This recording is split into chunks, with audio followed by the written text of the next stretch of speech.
have never in my life yelled at a girl like this. When my mother yells at this, it's because she loves me. I was rooting for you. We were all rooting for you. How dare you?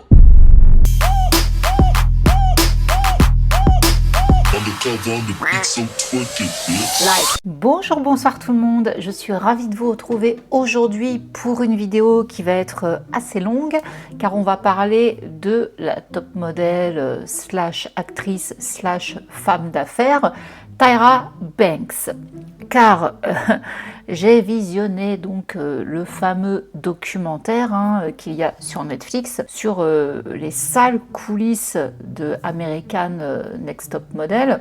C'est pas joli du tout, donc je me suis dit que c'était l'occasion pour vous faire le portrait de Tyra, pour vous parler un petit peu de tous les business qu'elle a pu accomplir, et également donc pour vous parler aussi de ce documentaire, des participantes, ce qu'elles ont vécu, leurs témoignages, et dénoncer un petit peu tout ce truc-là, parce que c'est loin d'être joli. Donc voilà, écoutez, programme assez chargé, donc prenez-vous un truc à boire, un petit truc à manger. Et avant de démarrer la vidéo, je fais une petite pause pour vous présenter mon fidèle sponsor CyberGhost VPN. Avec 39 millions d'utilisateurs, CyberGhost VPN est devenu une valeur sûre concernant la protection de données. Je ne saurais vous recommander de protéger vos données, surtout à l'heure d'aujourd'hui sur Internet. Et pour ce faire, sachez qu'un VPN est un espèce de tunnel privé et sécurisé qui permet donc de masquer votre adresse IP, également de cacher toutes vos données personnelles, donc tout ce qui est mot de passe, coordonnées bancaires, bref, tous les trucs hypersensibles. Donc vous êtes protégé des pirates, des hackers, également des sites malveillants. Ça, c'est toujours pour la partie sécurité, comme je vous le dis à chaque fois.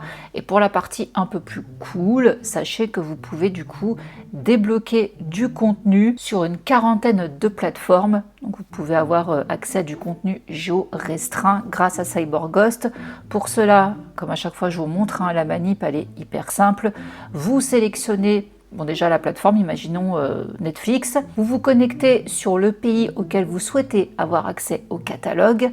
Et puis là, vous allez voir qu'il y a une petite différence. Il n'y a pas forcément les mêmes catalogues sur Netflix ou Amazon, Disney+, etc. en fonction du pays où on se trouve. Donc là, vous avez beaucoup plus de choix. Et c'est aussi valable pour d'autres programmes en streaming dont on n'a pas accès en France. Niveau compatibilité, on est très large. Mac, iOS, Android, console de jeu, télévision. Et avec un seul abonnement, vous pouvez protéger jusqu'à 7 appareils. Donc vous pouvez l'installer sur le téléphone, sur votre ordinateur, votre tablette, votre télé, votre console, et encore en faire profiter des proches, pourquoi pas. Donc grâce au lien que je vous mets toujours en barre d'infos, mais également en commentaire épinglé, vous pouvez tester CyberGhost avec une réduction de 83%, ce qui vous revient donc à un abonnement à 2 € par mois et 3 centimes. Vous avez en plus 4 mois offerts et vous avez 45 jours satisfaits ou remboursés. Donc si jamais vous n'étiez pas convaincu, pas de problème.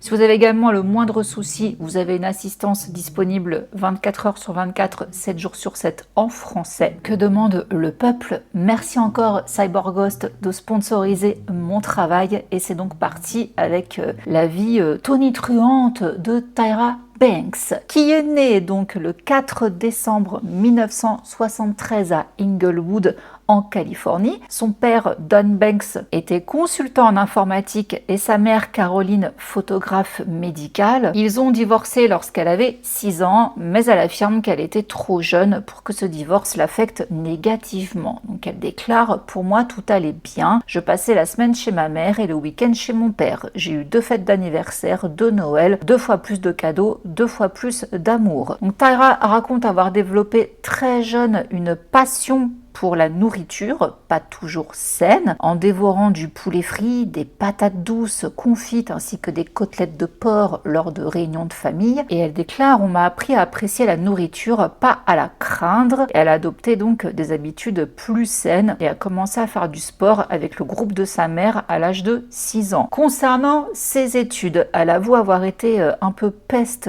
au collège. J'étais populaire, j'adorais les commérages et si je ne voulais plus qu'une des filles fasse partie du groupe pour une raison ou une autre, je l'excluais. C'est marrant, c'est un petit peu un pattern qu'on va retrouver tout au long de sa vie, hein. Donc c'était pas qu'au collège. Donc quand elle entre au lycée Immaculate Heart à Los Angeles, là par contre revirement de situation, Tyra s'est retrouvée tout d'un coup en bas de l'échelle sociale. Elle a eu une poussée de croissance soudaine qui l'a rendue grande et gauche et ses camarades lui ont donné des surnoms cruels comme girafe, tête d'ampoule, et elle dit: je suis passée de la fille populaire à l'apparence normale à une paria. Pourtant elle affirme que les moqueries et les brimades lui ont appris l'importance de la gentillesse. Finalement, les meilleures choses qui me soient arrivées dans la vie ont été d'être la risée de tous, de n'avoir aucun ami et de me sentir malheureuse chaque jour. Bon, côté mannequinat, future carrière à la télé, elle dit qu'elle n'avait jamais envisagé de passer devant la caméra. Au lycée, mon objectif était d'intégrer une école de cinéma pour débuter ma carrière de productrice et de scénariste, donc de l'autre côté des projecteurs, pas face à eux. Le mannequinat était la dernière chose à laquelle je pensais. Je me sentais mal à l'aise et gauche la plupart du temps. Et en première année d'université, il y a une camarade qui lui a dit qu'elle avait le physique d'un mannequin. Elle dit: je ne sais pas comment elle a fait pour voir au-delà de ma timidité, mais elle a semé le doute et pour la première fois, le mannequinat est devenu une option envisageable. 2 ans plus tard, j'ai finalement décidé de tenter ma chance. Donc elle a signé avec un agent qui a fini par lui trouver des contrats locaux. Son agent doutait que son physique puisse lui permettre de faire carrière dans la photographie et lui a donc conseillé de se concentrer sur les défilés car elle n'était pas assez photogénique. Donc elle dit que sa carrière de mannequin s'est résumée à des photos pour des catalogues et des publicités locales pour Macy's dans l'édition du dimanche du Los Angeles Times et parallèlement elle a postulé dans plusieurs universités et écoles de cinéma de la région de Los Angeles et elle a été acceptée partout de UCLA à USC. Donc, quelques semaines plus tard, une agente de mannequins française est venue en ville pour repérer des talents pour la prochaine Fashion Week de Paris. Elle a parcouru le mur de photos de l'agence et elle a tiré une carte. C'était donc le profil de Tyra. Il me restait 2 semaines avant la rentrée universitaire. Si j'allais à Paris, je devrais reporter mon admission et risquerais de perdre ma chance d'intégrer un programme de cinéma très prisé. Si je restais à Los Angeles, je risquais de rater l'opportunité de ma vie. Finalement, ma mère, qui est l'une de mes plus proches amies et mentors, m'a dit: c'est ta décision, c'est ta vie. Tu as ton bac, tu es assez grande pour prendre cette décision toi-même. Même si je n'avais que 17 ans à l'époque, je me sentais bien plus âgée en pesant le pour et le contre d'une décision aussi déterminante. Sur les conseils de ma mère, je suis allée à l'université Loyola Marymount pour discuter de mes options avec le service des admissions. Lorsqu'ils ont appris l'opportunité qui m'était offerte, il a été convenu que je pourrais revenir dans 1 an pour commencer le programme. Si je prenais le temps d'apprendre le français, ils me donneraient même des crédits universitaires. Je suis donc retournée voir ma mère pour lui annoncer la bonne nouvelle. Elle a soutenu ma décision et m'a donné d'autres conseils. Elle m'a dit: tu as étudié pour le SAT et l'ICT, tu as écrit une lettre de motivation exceptionnelle et tu as été acceptée dans toutes les universités où tu as postulé. Maintenant, utilise cette même détermination pour te familiariser avec le monde du mannequinat. Trouve les connaissances nécessaires pour te donner un avantage concurrentiel et faire de cette incroyable opportunité une réussite. Elle est donc allée à la bibliothèque du Fashion Institute of Design and Merchandising en plein cœur de Los Angeles. Elle a demandé à la bibliothécaire de lui fournir tous les magazines de mode français qu'elle pouvait trouver et cette dernière lui a expliqué pendant 2 semaines comment analyser les photos pour cerner l'esthétique de chaque créateur. Elle a également retrouvé des enregistrements de tous les grands couturiers ayant présenté leur collection à Paris l'année précédente. Elle lui a appris à se concentrer non seulement sur le style des vêtements mais aussi sur la manière dont chaque créateur se distinguait par le maquillage et la coiffure. Et Tyra dit qu'en les observant, j'ai remarqué que les mêmes mannequins revenaient sans cesse. Chacune avait une démarche caractéristique, même si on ne parlait pas de démarche à l'époque. Certaines marchaient avec assurance, d'autres sur la pointe des pieds, telles des princesses. Déterminée à trouver ma propre approche, j'ai travaillé sur ma démarche avec la bibliothécaire la plus précieuse du monde en plein cœur de cette bibliothèque. Donc 2 semaines plus tard, elle se retrouve à arpenter les rues de Paris, enchaînant les défilés. Elle dit: mes vêtements étaient fourrés dans mon sac à dos et mon maquillage dans ma poche. Avant chaque casting, je changeais de look. Pour Chanel, cheveux lissés et regard charbonneux. Pour Yves Saint Laurent, chignon plaqué et rouge à lèvres rouge vif. À chaque casting, hop, j'étais prise. J'ai participé à 25 défilés cette saison-là, alors que j'étais encore inconnue. Une première et une dernière fois. Ma carte de top modèle était soudainement lancée. N'oubliez pas, votre meilleur atout, c'est la préparation. Je crois fermement au lien entre travail acharné et opportunité. J'en ai été témoin à maintes reprises dans ma propre vie. C'est pas un mauvais conseil, hein. Je confirme que lorsqu'on est très bien renseigné et préparé à quelque chose qu'on veut entreprendre, c'est plus facile. Ça garantit pas le succès, mais dirons-nous que ça donne déjà beaucoup d'armes et beaucoup d'outils pour avoir plus de chances de son côté. Parenthèse de mon avis fermée. Bon, parallèlement à ça, il y a quand même eu des petites embûches. Ces premières tentatives pour trouver une agence de mannequin, ça n'a pas été de tout repos. Elle s'est heurtée à des refus et à de la discrimination. Elle se souvient qu'une agence lui avait dit qu'elle avait l'air trop ethnique et qu'une autre avait déclaré avoir déjà une femme noire et ne pas en vouloir une autre. Ils font peut-être référence à Naomi Campbell. Mais bon, pas de panique, elle a signé en 90 avec Elite Model Management, la plus grande agence de mannequins au monde. Plus tard, cette même année, elle a réalisé sa première séance photo pour le magazine 17. Et après, elle a triomphé à Paris, comme je vous disais. Et elle est devenue l'un des top modèles les plus en vue au monde. Au milieu des années 90, Tyra a commencé à prendre du poids, péché impardonnable dans l'univers des mannequins filiformes, et elle refusait de s'affamer pour atteindre le physique idéal des mannequins de haute couture. Donc elle a décidé de rentrer aux États-Unis et de se tourner vers le mannequinat de maillots de bain et de lingerie, où les formes plus généreuses sont mieux acceptées. Elle dit: je gagnais ma vie en pesant 10 à 15 kilos de plus que la moyenne des mannequins, et c'est comme ça que je suis devenue célèbre. Victoria's Secret a déclaré que j'avais vendu plus de soutien-gorge et de culottes que quiconque, et je défilais avec 15 kilos de plus que les autres filles. En 96, elle est devenue la première femme noire à faire la couverture de GQ. Un an plus tard, elle est devenue la première afro-américaine à apparaître en couverture du numéro spécial maillot de bain de Sports Illustrated, ainsi que donc la première femme noire à figurer dans le catalogue de lingerie Victoria's Secret. Pourtant, son parcours chez Victoria's Secret a failli ne jamais commencer. Lors de sa première audition, la coiffeuse a ruiné ses chances. La coiffeuse ne savait pas quoi faire de mes cheveux. Je suis allée sur le plateau et ils m'ont renvoyée chez moi parce que ma coiffure était ratée. Ça, c'est un problème qu'on verra d'ailleurs aussi dans l'émission American Next Top Model, et c'est donc quelque chose que je comprends encore moins parce que Tyra l'a vécu. Or, vous verrez quand j'en parlerai du documentaire sur les coulisses de tout ça, que les femmes afro, leurs cheveux ont été massacrée dans cette émission. Donc je comprends pas pourquoi Tyra, ça n'a pas été justement quelque chose sur lequel elle est intervenue d'entrée de jeu. Bref. Bon, elle a également signé des contrats lucratifs avec CoverGirl. Elle a été nommée à plusieurs reprises dans la liste des 50 plus belles personnes du magazine People. Elle a reçu le prestigieux prix Michael de mannequin de l'année en 97 et a également remporté 2 Teen Choice Awards de mannequin préféré. Mais Tyra est ambitieuse, donc elle ne s'est pas limitée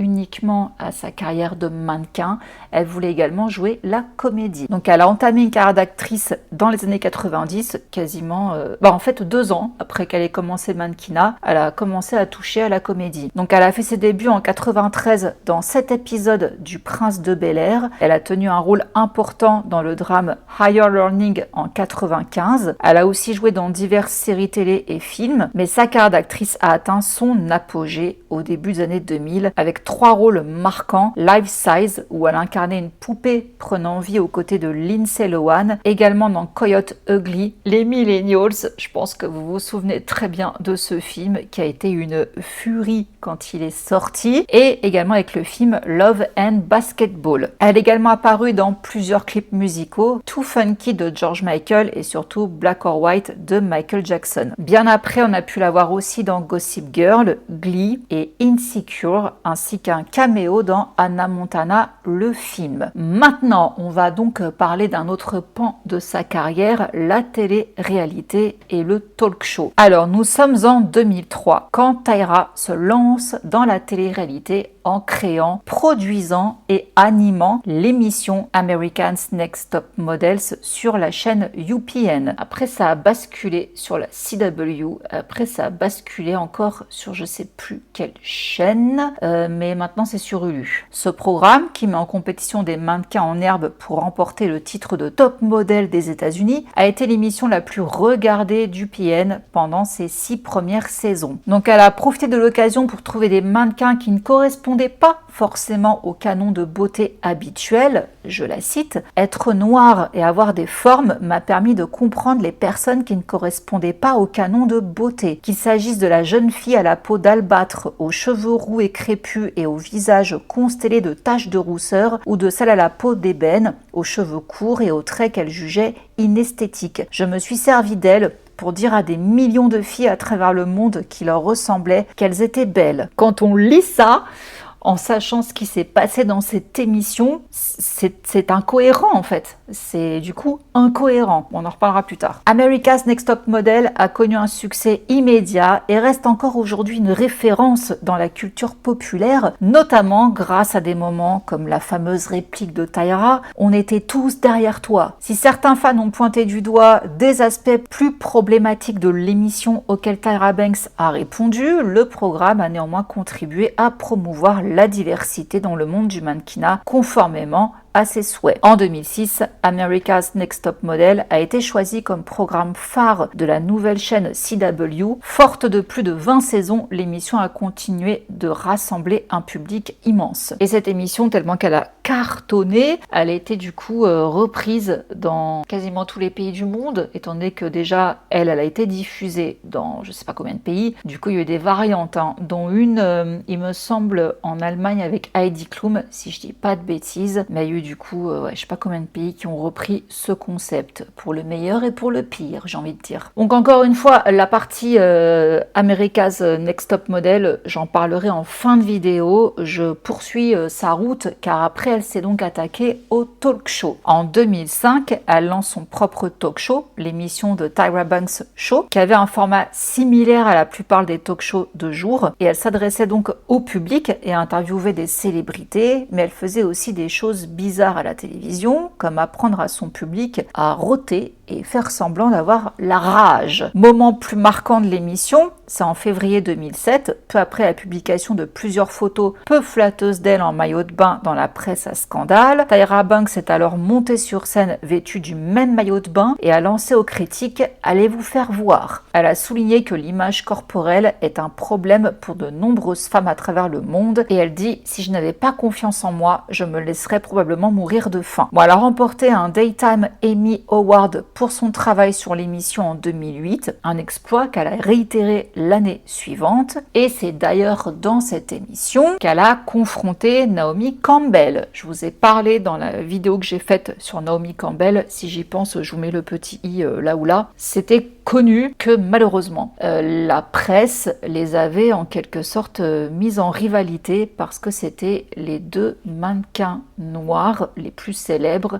quasiment les seuls en fait à cette époque-là. Donc on avait instauré une espèce de rivalité. Sauf qu'apparemment cette rivalité n'était pas que une rivalité de journaux, c'était un peu réel, car lors de cette émission, où pour le coup il n'y avait pas de public qui était là, il y avait juste Naomi et Tyra. Donc Tyra expliquait un petit peu comment Naomi s'était comportée face à elle. Donc elle a relaté des anecdotes passées où Naomi l'aurait fait expulser d'une séance photo. Elle l'aurait insultée et aurait même failli l'intimider pour la forcer à quitter le mannequinat. Bon, Naomi a dit qu'elle se souvenait pas de tout ça, mais elle s'est quand même excusée pour ces incidents. Et à la fin, les deux femmes semblent avoir apaisé les tensions. Et dans un épisode de 2013 de Watch What Happens Live, Naomi a réaffirmé leur bonne amitié. Elle dit « Ça m'agace et ça me révolte que deux femmes de couleur, deux femmes comme nous, soient mises en compétition. On peut très bien avoir plusieurs femmes de couleur dans un défilé. Malheureusement, à l'époque, on se disait « Bon, on n'en prendra qu'une ». Et l'autre se sentait exclue. Je suis très fière de Tyra et de ce qu'elle a accompli avec America's Next Top Model et je suis fière d'elle, je suis fière de la connaître et je ne cautionne pas ce genre de compétition. Bon, tout est bien qui finit bien, mais bon, bref, c'était un peu... On sait pas trop finalement, j'ai envie de vous dire, hein, parce que l'une comme l'autre, on peut pas dire que ce soit des modèles de franchise et d'honnêteté.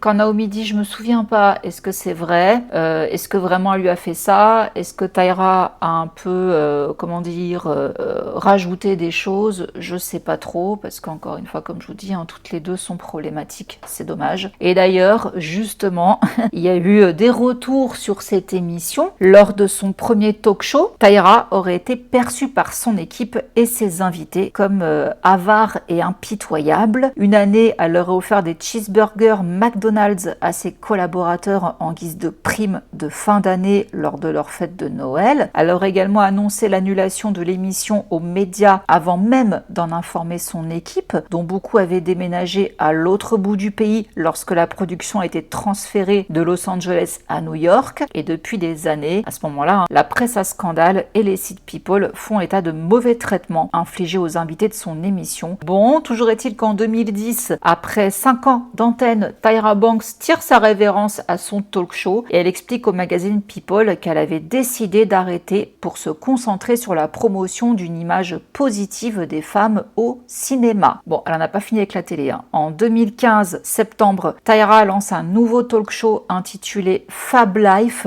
avant d'annoncer son départ 2 mois plus tard. Elle a ensuite fait son retour à la présentation de l'émission de télé-réalité America's Got Talent en 2017, remplaçant Nick Cannon, et animé l'émission pendant 2 saisons. Et justement, encore des problèmes suite à cette émission. Elle a été traînée en justice par un couple et leur fille mineure, candidate déçue de cette émission. La mère, qui a souhaité rester anonyme et qui se fait donc appeler Jane Doe, a porté plainte contre Tyra, qu'elle accuse d'avoir traumatisé, insulté et humilié leur fille Marie Doe lors d'un enregistrement de l'émission, et elle assure que Tyra a insinué que Marie avait été conçue par accident et s'est moquée de la performance de sa mère. Elle a ridiculisé Marie et sa chanson devant tout un tas de caméras qui la filmaient. La jeune fille était venue accompagnée de ses parents pour sa 2e audition afin d'interpréter une chanson de leur composition écrite par sa mère et jouée à la guitare par son père. Mais tout ne s'est pas déroulé comme prévu. Le morceau en question, qui se veut un hommage à la maternité et aurait été composé en l'honneur de leur enfant, n'a pas plu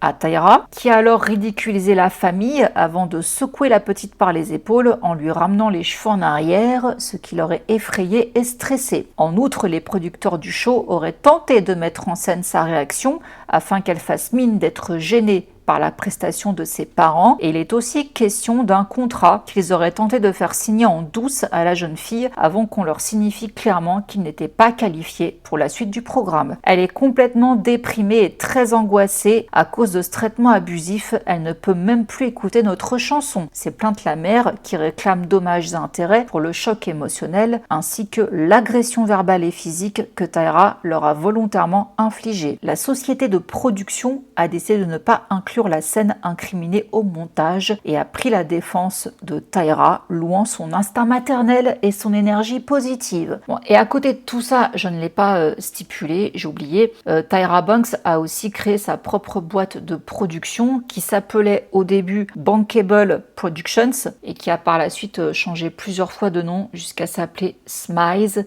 qui est une contraction de smile et eyes, donc sourire et yeux, tiré de son expression favorite, smiles, sourire avec les yeux. Donc avec cette boîte de prod qu'elle avait créée, elle avait déjà été donc productrice pour America's Next Top Model et également pour ses talk shows. Bon, parallèlement à tout ça, elle a encore fait d'autres choses. En 2011, elle a publié le best-seller Modeland, inspiré de sa vie et de son expérience dans le milieu de la mode. Et elle a aussi lancé un site web de mode et de beauté, typef.com. Toujours désireuse d'apprendre et de se perfectionner, Tyra a repris ses études en 2012, enfin presque. D'après le Washington Post, elle a suivi le programme de 9 semaines Honor President Management à la Harvard Business School et son affirmation d'être diplômée de Harvard lui a valu donc des critiques, mais elle a bel et bien quitté le campus avec un diplôme, même s'il ne s'agissait pas d'un diplôme universitaire. Et vous verrez qu'elle a beaucoup joué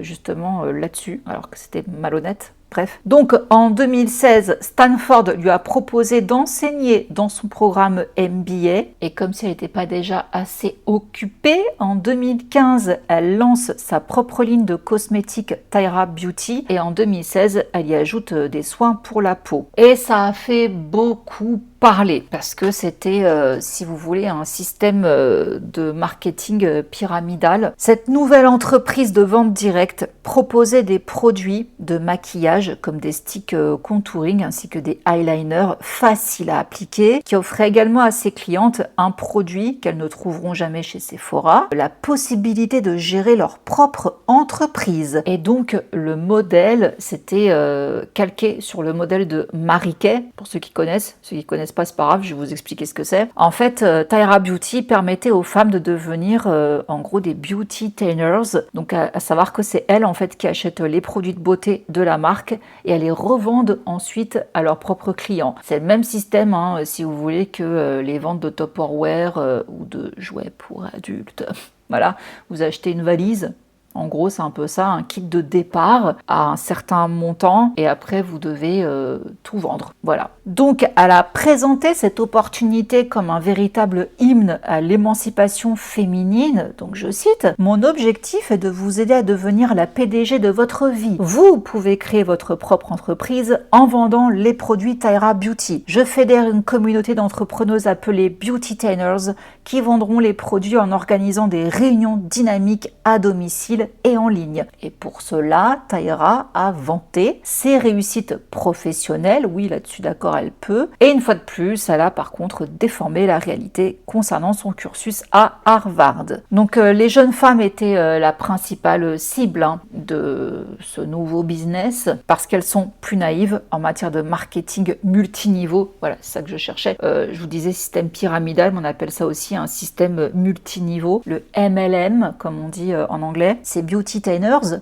payent des frais d'inscription de $59 et peuvent ensuite acheter un kit de démarrage de base à $80 ou un pack de démarrage plus complet à $139 afin de commencer à présenter leurs produits aux clientes. Exactement ce que je vous disais pour celles qui veulent se lancer.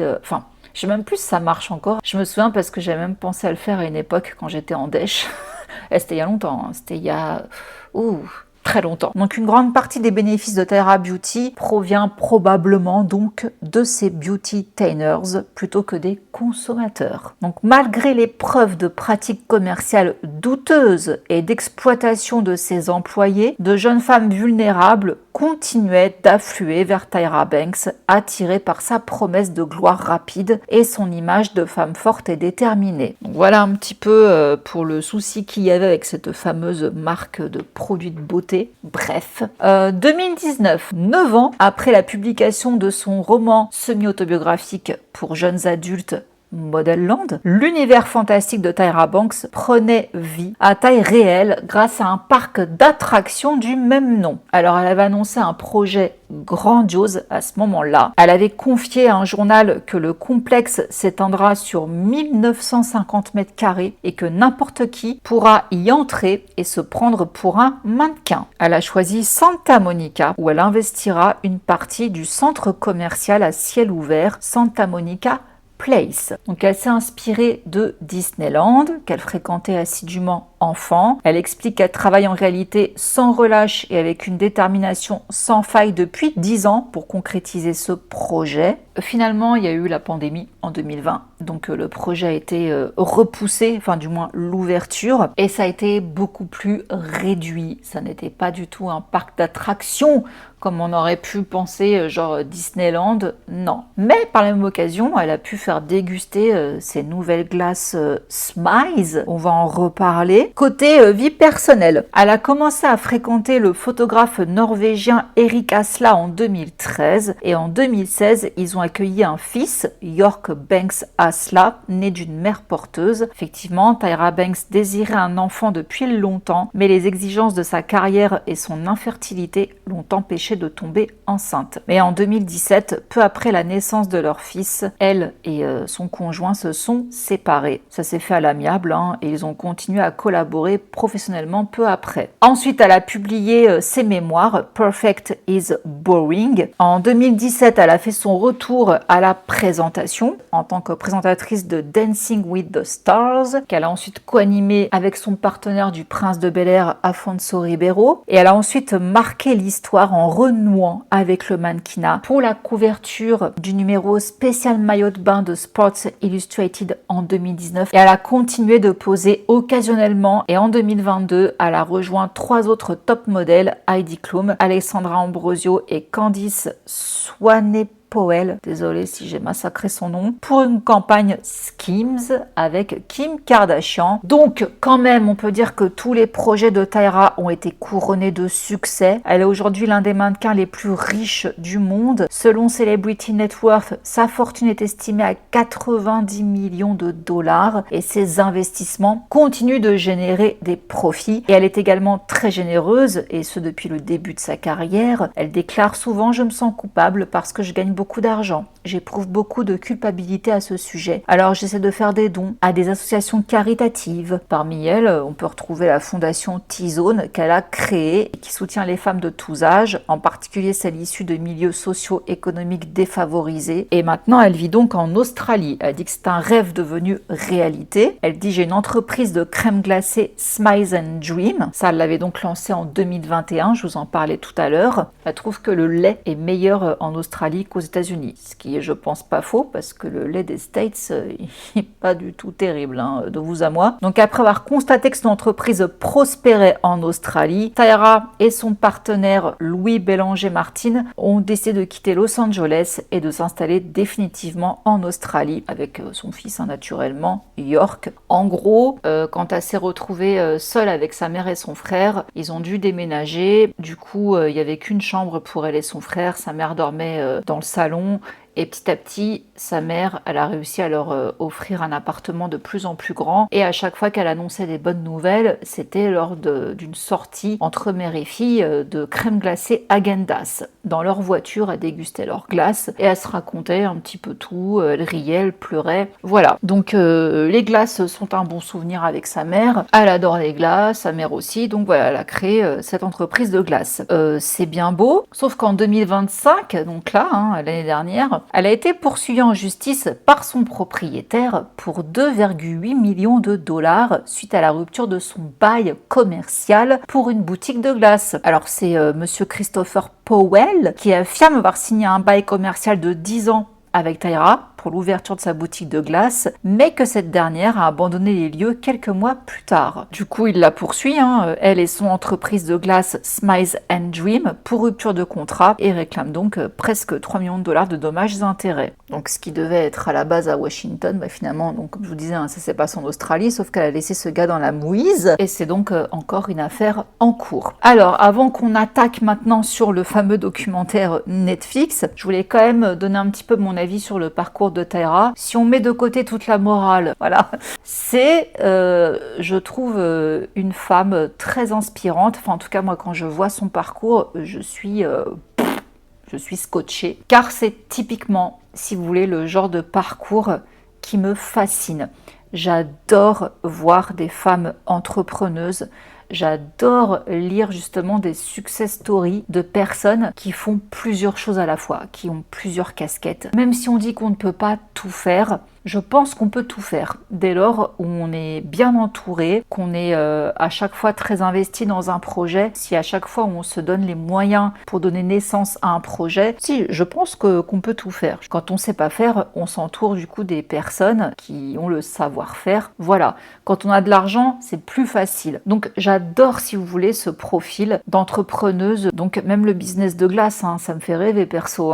Je trouve ça génial comme idée. Voilà, là-dessus, je suis très admirative de Tyra. Son livre, j'ai envie de le lire parce que j'ai envie de voir le parcours entrepreneurial. Donc si ce sont des mémoires, oui, ça m'intéresse. L'ombre au tableau dans tout ça, c'est que manifestement, ce n'est pas quelqu'un de bien du tout. Et je trouve ça très très dommage à chaque fois quand on a justement des success stories telles quelles, quand on a des femmes aussi inspirantes, aussi puissantes, qui ont fait tellement de choses dans leur vie, dans leur carrière, c'est toujours triste et ça dégoûte en fait de savoir que derrière le vernis, derrière tout ça, on a une femme qui n'a pas de morale, on a une femme qui est un monstre. En tout cas, c'est un petit peu ce qu'on comprend quand on lit justement tous les témoignages de femmes qui l'ont côtoyée, et pas que, d'anciens collaborateurs, etc. Elle traite les gens comme de la merde. Donc, j'aborde enfin le sujet de ce documentaire Netflix et des coulisses donc d'America's Next Top Model. Le 26 janvier, Netflix a donc dévoilé la bande-annonce de son prochain documentaire en 3 épisodes, qui a été donc disponible le 16 février. En français, ça s'appelle Top Model USA, le revers du rêve. Donc le programme est revenu sur les coulisses de l'émission, qui promettait à ses candidates de devenir le nouveau mannequin en vogue. Donc au programme, des shootings dans des conditions improbables, des relookings, mais aussi de nombreuses séquences polémiques. À la présentation de cette émission créée en 2003 et qui compte 24 saisons, Tyra Banks dit « Je n'ai pas beaucoup parlé, mais maintenant c'est le moment ». Donc Netflix raconte « Ce qui n'était au début qu'un tremplin glamour pour les mannequins en herbe est devenu un véritable phénomène de la culture pop, marqué par des drames explosifs,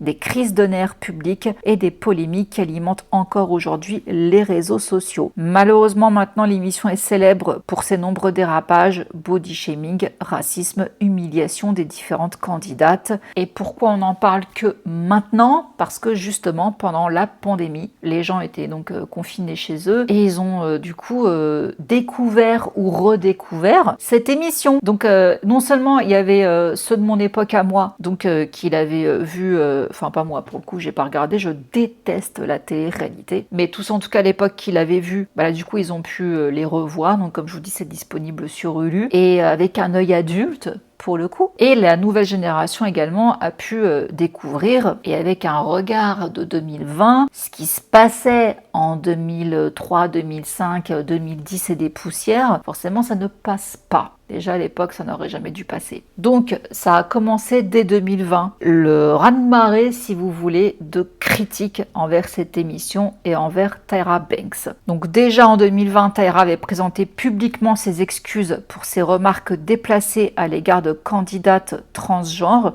ou encore pour une séance photo en blackface. Mais dans la bande-annonce documentaire, elle déclare « Les gars, vous le demandiez, donc nous avons continué de pousser encore et encore ». On va revenir sur cette phrase. Alors, sachez qu'entre-temps, il y avait une candidate qui avait porté plainte contre elle, Angela Preston. Elle l'avait poursuivie en justice pour 3 millions de dollars. Après la découverte de son passé d'escorte, elle a été disqualifiée. Et Lisa D'Amato a finalement été désignée gagnante. Donc la plainte précise que l'ancien emploi d'Angela n'enfreignait aucun règlement de l'émission puisqu'il était antérieur à son intégration à America's Next Top Model. Donc elle réclame 3 millions de dommages et intérêts, notamment pour rupture de contrat, préjudice moral et non-respect du droit aux pauses repas et repos pendant le tournage. Bon, elle déclare « Tyra exploite les femmes, point final. Une fois qu'elle a obtenu ce qu'elle voulait, c'est fini pour vous, vous n'êtes plus rien. » Elle prétend à la télévision qu'elle est comme tout le monde, qu'elle aide les filles, mais en réalité, elle les exploite. Personne ne voulait travailler avec moi après l'émission. On était traités comme des esclaves. Donc elle raconte dans des magazines, ça c'est pas uniquement que dans la plainte, que d'autres candidates ont vécu des expériences similaires. Elle se souvient que les producteurs privaient les filles de nourriture et d'eau pendant les longues journées de tournage pour les rendre agressives et conflictuelles. Elles étaient mises à l'écart, interdites de parler hors caméra et passaient des heures en silence. Une candidate de la saison All-Star a mené une révolte des mannequins. Les filles ont refusé de travailler tant qu'on ne leur avait pas donné à manger. Sur le moment, ça a fonctionné, mais Angela affirme que les juges ont renvoyé la mannequin en tête quelques épisodes plus tard pour des raisons suspectes. Ils se fichaient de notre santé. Je suis tombée malade à l'étranger et j'ai fait une crise d'angoisse. pendant la finale d'All Star. J'avais des vertiges, je vomissais et l'infirmière me paraissait une éternité à arriver. Je suis asthmatique. Donc selon toujours Angela, les producteurs ont filmé sa crise. Plus tard, elle affirme avoir appris que le producteur exécutif Ken Mock avait refusé de la soigner pour obtenir de meilleures images. Ken Mock aussi, faut pas l'oublier celui-là, on va en reparler. Donc déjà il y avait ça, et toujours en 2020, donc pendant cette pandémie comme je vous dis, une vidéo a refait surface montrant Danielle Evans, gagnante de la saison 6, qui s'était vue demander de modifier son apparence pendant l'émission. Elle avait les dents écartées, et bien qu'elle semblait fière de cette particularité, Tyra lui a dit que ça pouvait pas le faire, quoi, qu'elle pouvait pas être égérie cover girl avec ce fossé entre les dents. On la voit, hein, cette femme, dans le documentaire Netflix. Et d'ailleurs, ce qui est rageant, c'est qu'elle explique que quelques saisons plus tard, il y avait une fille qui avait aussi les dents du bonheur, un petit écart, mais pas assez pour Tyra, et qu'elle lui a fait carrément encore plus écarter les dents. Alors qu'elle lui avait demandé à Danielle de le resserrer parce qu'il fallait pas la voir. Incohérent. Donc Tyra a eu vent des critiques, et bien qu'elle ait approuvé l'avis général et admis avoir fait des mauvais choix, elle ne s'est pas excusée. J'ai vu les publications concernant le manque de sensibilité de certains moments de l'émission et je suis d'accord avec vous, a-t-elle tweeté à l'époque. Avec le recul, c'était vraiment de mauvais choix. J'apprécie vos commentaires honnêtes et je vous envoie plein d'amour et de câlins virtuels. Mais il n'y avait pas que ça. Il y avait donc aussi les problèmes de poids. Pourtant, Tyra Banks était là à dire, et avoir vécu d'ailleurs l'espèce de discrimination de son poids, puisqu'elle est partie justement pour après être un mannequin avec 10-15 kilos de plus que les autres, etc. Et ben là, elle a pourtant fait du body shaming sur les candidates. Je comprends pas trop. Donc là, je parle de Cassie Grisham, candidate de la 3e saison, qui a admis avoir présenté des comportements boulimiques durant l'émission. Donc elle a quand même été critiquée par des stylistes, voilà, ils ont taillé son apparence. Une saison plus tard, on a la candidate Kenya Hill, qui a été accusée d'avoir une alimentation déséquilibrée et sommée de maigrir. Et un moment très fort de l'émission, c'est quand elles sont parties en Afrique pour faire un shooting photo et qu'on leur a attribué un animal et qu'elle, on lui a dédié l'éléphant en référence à son poids. Elle était trop grosse. On le voit d'ailleurs dans le documentaire aussi, elle est présente, qui lui disait mais rentre ton bide, tu manges n'importe comment. Il montrait en fait des images d'elle où elle avait l'air de tout le temps manger. En fait non, il prenait que les séquences où elle mangeait, en donnant l'impression que c'était très répétitif. Et même d'autres candidates qui disaient non mais elle bouffe tout le temps, elle fait que ça, elle fait n'importe quoi, des mean girls quoi, qui étaient également des participantes. Bref, de plus pour l'épreuve des 7 péchés capitaux, on lui a attribué la gourmandise. Elle a dû poser dans un cercueil en train de manger des beignets, le visage enduit de graisse de bacon. Quelle humiliation! Et puis surtout, c'est quoi ces photos? Alors heureusement qu'il y en a quand même quelques-uns qui maintenant se disent ouais, j'avoue on est allé un peu loin quand même dans les shootings photos parce qu'il fallait toujours en faire plus, mais moi ça m'a choqué. Le shooting photo sur les troubles alimentaires. J'ai pas compris d'où c'est un thème à photo. Il y a hallucinant cette émission, hallucinant. Bon, au cycle 12, on a également fait remarquer à Lauren London-Levy qu'elle avait pris du poids et qu'elle devait y remédier. Miss G l'a réprimandée et a discuté avec elle de sa prise de poids vraiment choquante. Il est clair que tu ne prends pas soin de ton corps, lui a-t-il dit. En tant que mannequin, on attend de toi que tu traites ton corps comme un temple. Par ailleurs, cette mannequin a révélé avoir souffert de troubles alimentaires pendant l'émission. Forcément, ça l'a affecté. Et pendant ce temps, on avait Tyra qui a affirmé lors de l'émission qu'elle voulait repousser les limites en matière de diversité et d'acceptation de soi. L'émission a d'ailleurs couronné une gagnante grande taille lors de la 10e saison. Il s'agit de Whitney Thompson qui portait une taille 40 lorsqu'elle a remporté le titre. Ok, c'est cool. Bon, en tout cas, il y a une autre candidate qui en a pris plein la face. C'était une candidate noire, Yaya DaCosta, qui a été critiquée par le jury pour avoir prouvé son africanité. Bon, autre moment gênant, comme je vous dis, c'est donc cette histoire de changement d'ethnie. Lors d'une séance photo de la saison 4, les candidates ont dû incarner différentes ethnies à l'aide de maquillage et de vêtements, notamment indiennes, afro-américaines et esquimaudes, puisque ça se dit. Les relookings ont également été une source de vive polémique. Tyra a imposé aux candidates des transformations capillaires radicales. La pression était immense pour qu'elles acceptent ces relookings, même si elles n'aimaient pas les changements ou si ces derniers étaient potentiellement dangereux. Et on a justement Ebony Ace, candidate de la saison 1, qui a déclaré avoir été mécontente car la coiffeuse de l'émission n'était pas capable de couper les cheveux des femmes non blanches lors des relookings et qu'une coiffeuse noire avait dû être engagée à sa place. Ne sachant pas comment gérer sa coupe, Ebony a fini par se raser la tête avec son propre rasoir et elle a finalement été éliminée pour avoir une peau rugueuse, cendrée lors d'une séance photo, ce qui l'a profondément affectée. Ça m'a choqué ce passage-là aussi.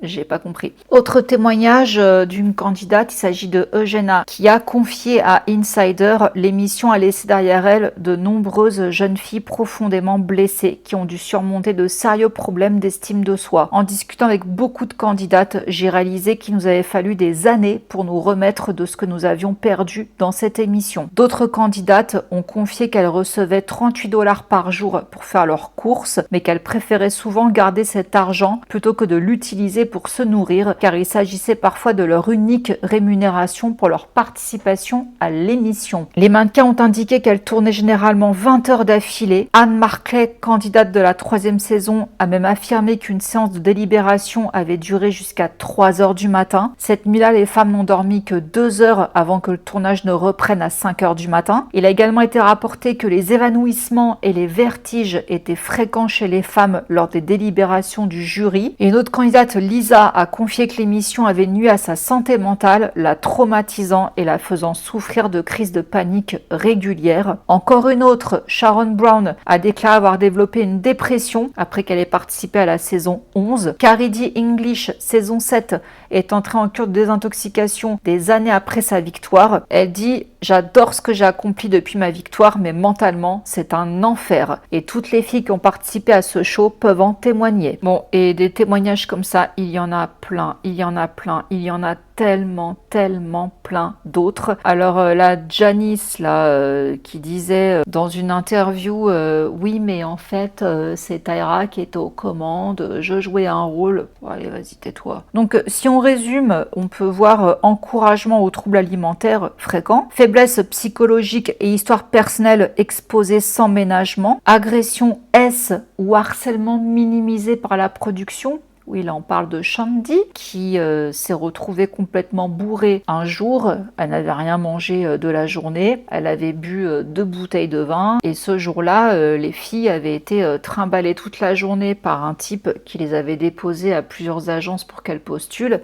Et à la fin de la journée, les filles, elles étaient 5, s'étaient dit et si on invitait nos 5 conducteurs, puisqu'ils avaient baladé en scooter, c'était à Milan, et si on les invitait à manger avec nous ce soir. Donc elles ont invité les 5 bonhommes, on voit la scène dans le jacuzzi où Shandy commence à être complètement pétée et elle embrasse ce type alors qu'elle a un petit copain qui l'attend. Et en fait, il a abusé d'elle parce qu'elle a perdu plusieurs fois connaissance. Donc il y a eu un premier épisode dans la douche, ça s'est fini dans le lit et je suis choquée car les caméras ont filmé. Et le lendemain, on a Tyra qui en rajoute une couche en parlant d'infidélité.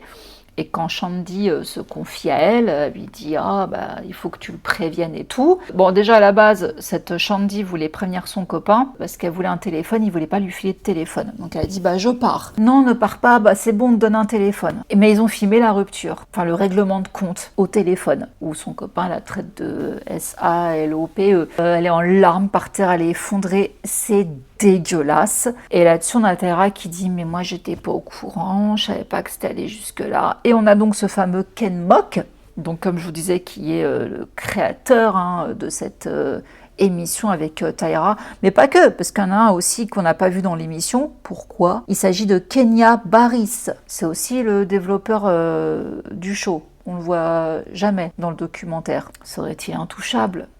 Je ne sais pas. Donc ce type a osé dire « Non mais Ken Mock, non mais vous savez, nous on a vraiment filmé ça comme un documentaire sur les mannequins. Donc en gros, c'est un documentaire, donc faut tout filmer, même une agression S qui aurait pu être évité puisqu'il y avait des caméramans qui étaient là. Il n'y a pas un seul foutu caméraman ou un G-son qui a dit wow, wow, tu bouges là en fait au mec, tu vois pas qu'elle est pas consciente, qu'elle est évanouie. Non, ils ont filmé tout ça et au montage, donc tout le monde a assisté au délire. Tout le monde a vu ça, ça veut dire. Et il n'y a rien qui a été fait. Mais ils ont été sympas. Ils ont juste mis quelques petits trucs comme ça. Oui, ils l'ont fait passer pour une pouffe. Pour une nana qui trompe son mec. Parce que YOLO, voilà, c'est la grande vie de mannequin à Milan. C'est pas du tout ce qui s'est passé. Et ça me rend dingue. D'autant qu'on voit que quelques années plus tard, cette fille, elle est revenue sur le talk show de Tyra en stipulant qu'elle n'avait jamais voulu revoir ses images. Parce que ça avait été très dur. Car quand elle est rentrée après chez elle, finalement, elle s'est remise avec son copain, sauf que dans la rue tout le monde l'a traité de biatch et qu'au final ça a eu raison de son couple. Et donc elle dit à Tyra, j'ai pas voulu revoir les images, ah bon on va les regarder, et Tyra qui les balance devant elle dans le talk show. Enfin, non en fait t'as pas le droit de dire non mais je savais pas que... Bien sûr que tu le savais. Tout le monde le savait qu'il y avait une agression S et personne n'a rien fait. Aucun producteur, en fait tout le monde se décharge et de dire oui on est toujours allé plus loin parce que c'est ce que le public voulait. Ah donc c'est de notre faute. C'est notre faute si vous avez humilié, traumatisé toutes ces jeunes filles qui sortaient du lycée. C'est à gerber ce documentaire. Je suis contente de n'avoir jamais regardé cette émission parce qu'apparemment j'ai rien loupé. Et c'est justement pour ça que je ne regarde jamais de télé-réalité parce que j'ai toujours été consciente que c'était, plus ou moins scénarisé déjà. Les coupes sont extrêmement bien choisies. D'ailleurs, les filles le disent, que elles avaient été chacune, cataloguées d'entrée de jeu. Genre, il fallait la méchante, il fallait la timide, il fallait la studieuse, il fallait la grande gueule, etc. Et que c'était en gros les étiquettes qui leur collaient d'entrée de jeu et qu'ils faisaient du coup les coupes de montage en fonction de ça. Ils prenaient que les scènes qui allaient avec la storytelling qu'ils avaient attribué à cette fille. Donc, c'était même pas représentatif de leur personnalité, ce qu'on voyait à l'écran. Et ça, c'est quelque chose que moi, d'entrée de jeu, même très jeune, j'avais plus ou moins capté. Et ça ne me plaisait pas. Et j'aimais pas cette notion de façon de voyeurisme. C'était pas mon délire. Et là, d'avoir donc découvert ces images lors du documentaire, je suis choquée. Après, comme ils disent, oui, mais vous savez, c'était l'époque. D'accord, c'était l'époque, c'était le milieu du mannequinat, tout ça, mais dans ces cas-là, Tyra, quelle hypocrite de dire je veux bousculer le monde du mannequinat en redéfinissant les normes, alors qu'elle s'attaque aux femmes noires, à la couleur de leur peau, à la texture de leurs cheveux, alors que toi-même t'es noir, donc c'est quoi ton problème, tu vas où? Alors qu'elle attaque les filles sur leur physique, de temps en temps elle en a défendu une quand Janice allait trop loin, mais sinon c'était toujours la même chose, c'était non mais si tu veux percer dans ce milieu-là, faut que tu maigrisses. Donc en quoi t'as redéfini quoi que ce soit? D'ailleurs on apprend qu'au final certaines qui avaient remporté les cycles, les saisons, elles n'ont pas plus que ça taffé derrière, parce que justement l'émission leur portait préjudice. Et encore d'autres histoires cheloues avec des contrats. Enfin, en fait, pendant 2 ans, après l'émission, le contrat qu'elles signaient avec les agences, en fait, leur carrière était archi contrôlée. Certaines ont même soupçonné que Tyra Banks intervenait dans leur carrière pour pas qu'elles explosent trop et puissent lui faire de l'ombre. C'est un peu chelou ce qui s'est passé à ce niveau-là. Donc bref. Bon, par ailleurs, les autres personnes présentes dans ce documentaire Netflix et qui étaient présents lors des saisons, on a Miss J. Bon, j'ai de la peine pour lui parce qu'il a fait un AVC, il ne peut plus marcher pour l'instant. Je lui souhaite de remarcher. Et effectivement, c'est lui qui apprenait à marcher au mannequin. Donc c'est très grave ce qui lui est arrivé. Là-dessus, voilà, moi vous savez, je ne mélange pas tout. Mais ce que j'ai ressenti à travers ce qu'il a pu dire et à travers ce que également Jay Manuel a pu dire, donc lui c'était le directeur artistique, shooting photo, etc. Et également Nigel Barker, photographe. En fait, ces 3 types-là, ils se déchargent vachement dans le documentaire en disant que c'était ce que Tara voulait, que c'était l'époque qui voulait ça, que la chaîne également UPN leur mettait beaucoup la pression, nanani nanana. Et en plus, ils n'ont plus de nouvelles de Tyra. Quand Miss J s'est retrouvée à l'hôpital, Tyra n'est jamais venue le voir. Lorsque Jay Manuel a voulu partir à la saison 8, Tyra ne lui a plus adressé la parole alors qu'ils étaient meilleurs amis. Elle lui parlait que devant les caméras. Finalement, il n'est pas parti parti, hein, il est resté. Pareil pour Nigel Barker, donc photographe beau gosse de l'époque, tout ça. Bon, ça se rejette un peu la faute sur Tyra et je trouve que c'est trop facile. Parce que oui, du coup, Tyra est monstrueuse avec tout ce qu'on a pu voir. La fameuse scène où elle hurle hein, sur la candidate, tout ça. On n'a pas compris le pétage de plomb, d'ailleurs apparemment tout le monde a eu peur. Ça a même ramené les avocats sur l'émission. Tyra est monstrueuse, d'accord, mais il n'y avait pas qu'elle. Vous aussi, vous faisiez partie de cette machine et je pense d'ailleurs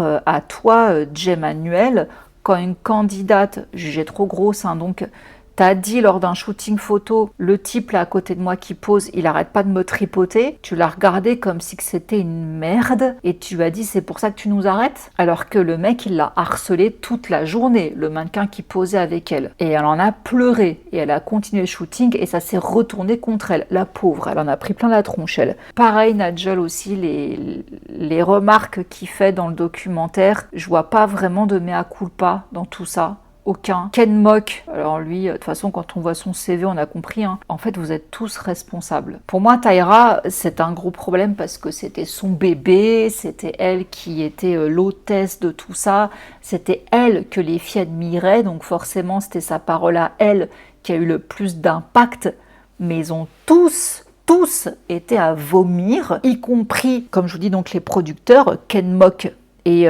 Kenya Barris, qu'on ne voit pas, et y compris les caméramans qui ont filmé une scène d'agression. Et bref, après comme je vous dis, il y a des scènes où on les voyait, les filles s'évanouir, faire des crises d'hypothermie, en train de vomir et tout, en train de trembler, c'est très choquant. Et ils disent oui mais c'est comme ça, c'est de la bonne télévision. Je comprends cette idée, je comprends ce concept, mais ça n'aurait jamais dû exister et ça ne doit plus exister. Et c'est pour ça que je vous dis que c'est un concept qui est repris donc dans plein de pays. Je ne sais pas comment ça se passe ailleurs, mais j'imagine pareil et c'est déplorable. Et Tyra Banks a l'air de sous-entendre dans le documentaire que ça va revenir, qu'elle a des projets et qu'on n'est pas prêt pour ce qu'elle prépare, ça me fait flipper. Donc non, en fait j'en veux particulièrement à Tyra pour le coup, parce que le message qu'elle a voulu transmettre dans sa carrière, c'était en gros, oui, de faire la différence dans le mannequinat, d'ouvrir plus de portes à la diversité. Or, elle a complètement fait de la discrimination dans cette émission et elle a humilié des filles, elle les a traumatisées. On se servait aussi beaucoup de leur traumatisme passé, on s'en servait contre elles hein, dans l'émission. Certaines ont dénoncé là-dessus parce qu'elles avaient un test psychologique pour voir si elles étaient capables de supporter une émission et la fame. Or, elles se sont rendues compte qu'en fait, tout ce qu'elles avaient confié au psychologue était utilisé contre elles lors de l'émission. Donc voilà, il y a rien qui va en fait là-dedans. Et pour moi, oui, Tyra, on lui tape dessus parce que c'est la figure de proue du projet. C'est monstrueux ce qu'elle a fait, mais ils sont tous autant à vomir. Il n'y en avait pas un pour attraper l'autre. Je vous le conseille, c'est sur 3 épisodes, c'est très intéressant, mais c'est dur à regarder. Il y a des scènes dures à regarder. Et encore, je pense pas qu'ils aient mis toutes les scènes les plus choquantes. Ça me donne pas envie du coup de regarder cette émission, parce que j'ai hésité avant de vous faire cette vidéo. Je me suis dit, est-ce que je regarde quelques épisodes? Et non, en fait, je veux pas. Je veux pas. J'ai pas voulu à l'époque. Je ne veux pas maintenant. Les extraits dans Netflix m'ont suffi. Donc, n'hésitez pas à me dire en commentaire ce que vous en pensez. C'était une longue vidéo. J'espère qu'elle vous aura plu. Moi, comme je vous dis, je suis dégoûtée, mais pas étonnée. Je remercie encore chaleureusement Cyborg Ghost d'avoir sponsorisé cette vidéo. N'oubliez pas, le lien est en barre d'infos. Également en commentaire épinglé pour profiter des 83% de réduction et les 4 mois en plus offerts. Je vous laisse là, je vous fais plein de gros bisous et je vous dis à la semaine prochaine pour ce qui sera la vidéo que vous m'avez beaucoup demandé sur les échanges de textos entre Blake Lively et Taylor Swift, mais pas que. Et on se retrouve encore pour d'autres choses. Je vous fais des bisous. Mouah. Ciao.